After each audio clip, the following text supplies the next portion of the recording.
সুপ্রিয় দর্শক, আমরা অডিও কলের মাধ্যমে একজন আপুর সাথে যুক্ত হয়েছি। আসসালামু আলাইকুম রহমতুল্লাহ। ওয়ালাইকুম আসসালাম। আসসালামু আলাইকুম।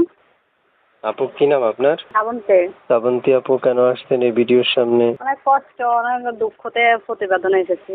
বিয়ে হয়েছে আপনার? জি না। দেশের বাড়ি কোথায়? দেশের বাড়ি নোয়াখালী। নোয়াখালীতে থাকেন? নোয়াখালী লক্ষ্মীপুর। নোয়াখালী লক্ষ্মীপুরে থাকেন? জি। আচ্ছা, এই নাম্বারটা কার? নাম্বারটা আমার।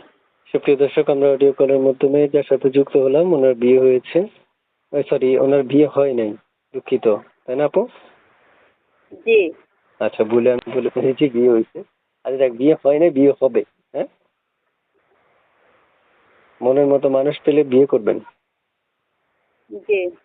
কেমন বয়সী চাচ্ছেন আপনি? বয়স যেমনই হোক তাতে কোনো সমস্যা নাই।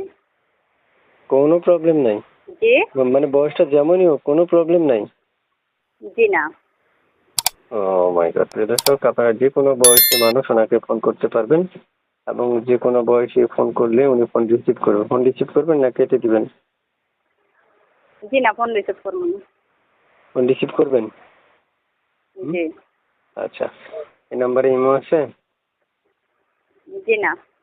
ইমো নাই? না। আচ্ছা, প্রিয় দর্শক, আপনারা এই নাম্বারে, স্ক্রিনে দেওয়া নাম্বারে ফোন করুন সরাসরি কথা বলতে চাইলে। আপনি ইমো ওনার নেই, ওনাতে ইমোতে হয়তো বা যোগাযোগ করতে পারবেন না। আপনার সরাসরি নাম্বারে ফোন করলে যদি আপনাদের মনে হয় যে এই মানুষটা আপনার মনের মতো, তাহলে আপনি যোগাযোগ করতে পারবেন, কথা বলতে পারবেন।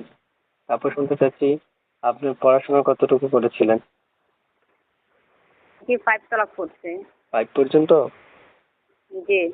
আচ্ছা, বাসায় কে কে আছে আপনার? বাসায় আম্মু আছে, ছোট একটা ভাই আছে। আম্মা আছে, ছোট একটা ভাই আছে। জি।